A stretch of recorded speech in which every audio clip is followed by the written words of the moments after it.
Hello everyone, I hope you all are doing fine. आज हम शुरुआत करने जा रहे हैं आर.एस. शर्मा द्वारा लिखी गई इंडियाज़ एंशिएंट पास्ट की। ये एक बहुत ही इम्पॉर्टेंट बुक है एंशिएंट हिस्ट्री की और बहुत ही यूज़फुल भी है आपके लिए अगर आप यूपीएससी या फिर किसी भी स्टेट पीसीएस एग्जामिनेशन या ऐसे और भी कॉम्पिटिटिव एग्जामिनेशन की तैयारी कर रहे हैं। तो इसमें टोटल 33 चैप्टर्स हैं और हम सारे चैप्टर की line by line summary discuss करेंगे ब्रीफली। तो मैं आपको सजेस्ट करूंगी कि बुक से चैप्टर पढ़ने के बाद एक बार समरी ज़रूर सुन लीजिए। इससे आपका रिवीजन भी हो जाएगा और साथ ही साथ नोट्स बनाने में भी मदद मिलेगी। आज हम शुरू कर रहे हैं प्राचीन इतिहास का महत्व यानी कि चैप्टर 1 जो है significance of ancient Indian history.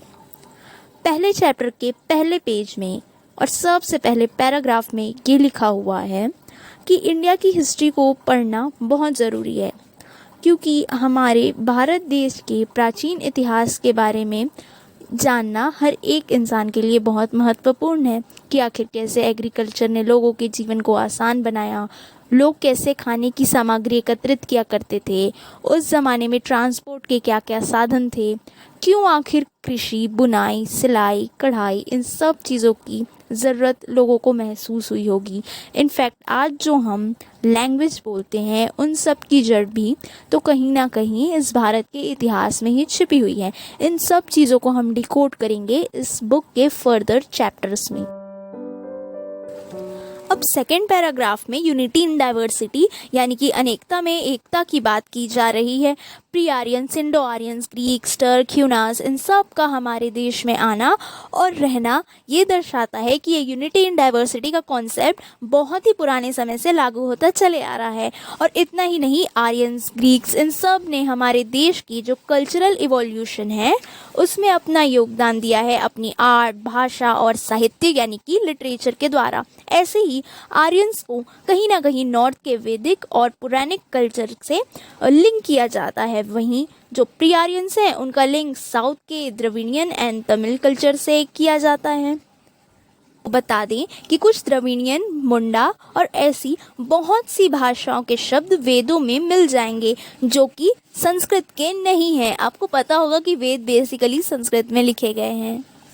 और ठीक वैसे ही बहुत से पाली और संस्कृत के शब्द आपको संगम लिटरेचर में मिल जाएंगे और संगम लिटरेचर बेसिकली तमिल लिटरेचर है। और वहीं ये दोनों भाषा यानी कि पाली और संस्कृत मुख्य रूप से नॉर्थ साइड में यूज़ की जाती थी अराउंड गंगेटिक प्लेन्स। यहाँ आप देख सकते हैं कि किस तरह से साउथ और नॉर्थ का कल्चर आपस में कोमिंगल करता है। कभी साउथ की लैंग्वेज के कोई वर्ड्स नॉर्थ के लिटरेचर में मिल जाते थे तो कहीं वाइस वर्सा केस आपको देखने को मिल जाता है। एंशिएंट इंडिया एविडेंट है कि यहाँ बहुत से religion B it Hinduism, Jainism, Buddhism सबका ओरिजिन हुआ है, सबका जन्म हुआ है। इसलिए आज भी आप देख सकते हैं कि हमारे देश के लोग विभिन्न धर्म का पालन करते हैं, डिफरेंट लैंग्वेजेस बोलते हैं। इतनी भिन्नता के बाद भी यहाँ पर लोग बहुत आपसी भाईचारे के साथ रहते हैं। आर्यन कम्युनिटी के डोमिनेशन की वजह से हमारे देश को आर्यव्रता के नाम से भी जाना जाता था। Basically north and central India का जो पोर्शन था, ईस्ट और वेस्ट सी कोस्ट साइड का जो पोर्शन था, उसे इस नाम से आर्यव्रता के नाम से जाना जाता था। इसके बाद हमारे देश को भारतवर्ष ये एक नाम भी चला। इसका जिक्र महाभारत और पोस्ट गुप्ता टेक्स्ट में आपको देखने को मिल सकता है। आगे पैराग्राफ में लिखा हुआ है कि इरानियन इंस्क्रिप्ट्स हिंदू शब्द की उत्पत्ति का आधार माने जाते हैं। 5th-6th सेंचुरी बीसी के टाइम की ये इंस्क्रिप्ट्स हैं जिनमें ये वर्ड यूज़ किया गया था। हिंदू शब्द संस्कृत शब्द सिंधु से आया हुआ है। इरानियन लैंग्वेज में एस को एच की तरह यूज़ किया जाता है, तो basically it's Sindhu, but according to Iranian inscriptions it's Hindu. और उस इंस्क्रिप्शंस में हिंदू एक डिस्ट्रिक्ट हुआ करता था सिंधुज में, तो ये किसी कम्युनिटी या फिर रिलीजन विशेष को पॉइंट आउट नहीं करता था जैसे कि अभी किया जाता है।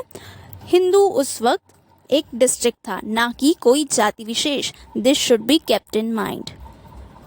हमारे पोइट्स, फिलोसोफर्स, राइटर्स, थिंकर्स सब ने अपने वर्क्स में, अपने पोइट्रीज में, अपने क्रिएशंस में भारत का जिक्र एक अभिन्न इकाई की तरह किया है, यानी कि it's like an integral unit. अभिन्न का मतलब होता है कि जिसे तोड़ा नहीं जा सकता है। 3rd सेंचुरी के अराउंड चक्रवर्ती सम्राट अशोक ने अपना एम्पायर पूरे इंडिया में इस्टेब्लिश किया था, साउथ के कुछ हिस्सों को छोड़ के। फिर 4th सेंचुरी के अराउंड समुद्रगुप्त आए। उन्होंने अपना एम्पायर गंगा से लेके तमिल के बॉर्डर तक स्टैब्लिश किया था। उसके बाद 7th सेंचुरी में चालुक्य किंग पुलकेशिन ने राजा हर्षवर्धन को डिफीट किया, उनकी डायनेस्टी को कैप्चर किया, जिन्हें एक समय पर पूरे नॉर्थ इंडिया का किंग कहा जाता था। हमारे देश की एकता की प्रशंसा सिर्फ हमारे देश तक ही सीमित नहीं थी, बल्कि इसको फॉरेनर्स भी अप्रिशिएट किया करते थे, इसकी तारीफ फॉरेनर्स भी किया करते थे। वे सबसे पहले हिंदू में आए और वहाँ पे रहने वाले लोगों से उन्होंने इंटरैक्ट किया, उनसे मिले। रिवर सिंधु को वेस्टर्न लोग इंडस नाम से जानते हैं, तो अगर मैं इंडस कहूँ तो प्लीज़ कंफ्यूज मत होइएगा, क्योंकि मेरा तात्पर्य रिवर सिंधु या फिर सिंधु नदी से ही है। जैसा कि मैं आपको पहले भी बता चुकी हूँ कि हिंद या फिर हिंदू शब्द संस्कृत के सिंधु शब्द से आया है और इसी के बेसिस पे हमारी कंट्री का नाम इंडिया पड़ा। इंडिया को हिंद के नाम से जाना जाता था पर्शियन और अरेबिक लैंग्वेज में, और इरानियन रूलर्स ने सिंधु वाले एरिया को भी कैप्चर किया। जो सिंधु नदी का एरिया था वहाँ पे भी इरानियन रूलर्स ने अपनी डायनेस्टी बिठा ली और फिर इसी के बाद हमारे देश का नाम पड़ा हिंदुस्तान। तो ये था एक बहुत बड़ा कारण, ये थी एक बहुत बड़ी वजह जो आपको जाननी ज़रूरी थी कि आखिर हमारे देश का नाम कितने बार बदला गया, कैसे रखा गया, किस लिए पड़ा। तो यहाँ पे हिंदुस्तान किसी जाति विशेष को पॉइंट आउट नहीं करता है। आगे बात की जा रही है लिंग्विस्टिक डाइवर्सिटी की। हमारे यहाँ विभिन्न भाषाएं बोली जाती हैं। लाइक सम्राट अशोक के टाइम प्राकृत भाषा का चलन काफ़ी था। उनकी मेजॉरिटी ऑफ इंस्क्रिप्शंस अगर आप देखेंगे तो वो प्राकृत भाषा में ही आपको मिलेंगी। बाद में फिर संस्कृत का चलन बढ़ने लगा। वहीं रामायण और महाभारत को उतनी ही दिलचस्पी के साथ तमिल्स की भूमि में भी पढ़ा जाता था जितनी ज़ील के साथ उसे बनारस और तक्षशिला में पढ़ाया जाता था। हमारा एंशिएंट इंडिया भले ही ह्यूज कल्चरल डाइवर्सिटी और ग्लोरी से भरा हुआ था, लेकिन हम इन फैक्ट्स को भी इग्नोर नहीं कर सकते कि उस टाइम बहुत से सोशल स्टिग्मा मौजूद थे हमारी सोसाइटी में, जैसे कि छुआछूत का चलन था, शूद्रास को काफ़ी डोमिनेट किया जाता था, अपर कास्ट लोअर कास्ट इस टाइप का सिस्टम था। इतना ही नहीं, विमेन को भी बहुत डोमिनेट किया जाता था उस टाइम। उन्हें एजुकेशन का राइट नहीं होता था, मोस्टली उन्हें हाउस होल्ड कोरस में ही इंगेज करके रख दिया जाता था। काफ़ी पैट्रियार्कल थी उस टाइम की सोसाइटी। तो आज हम इन चीज़ों को छोड़कर बहुत आगे बढ़ चुके हैं। साइंस टेक के मामले में भी हम काफ़ी तरक्की कर चुके हैं। तो जब तक हम इन टैबूज़ को छोड़कर आगे नहीं बढ़ेंगे, विमेन को इक्वल रोल नहीं दिया जाएगा सोसाइटी में, कास्ट बेस्ड डिस्क्रिमिनेशन जब तक ख़त्म नहीं होगा, देश के डेवलपमेंट की कल्पना कर पाना भी बहुत मुश्किल है।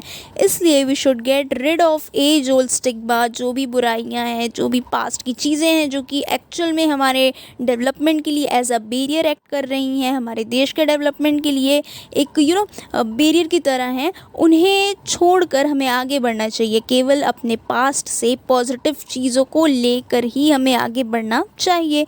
इसलिए पास्ट के बारे में जानना ज़रूरी है, क्योंकि समाज में मौजूद किसी भी प्रॉब्लम की जड़ उसके पास्ट में ही आपको मिलेगी एंड उसका सॉल्यूशन भी आपको वहीं ही मिलेगा।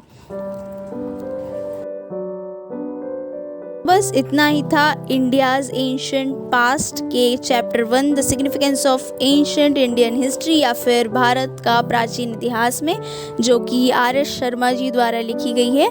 ये बड़ी ही प्यारी पुस्तक है, तो एक बार पढ़कर ज़रूर देखिएगा और मुझे कमेंट्स में बताइएगा भी कि आपको ये समरी कैसी लगी। And in case you want chapter 2 की समरी तो let me know. Don't forget to subscribe our channel.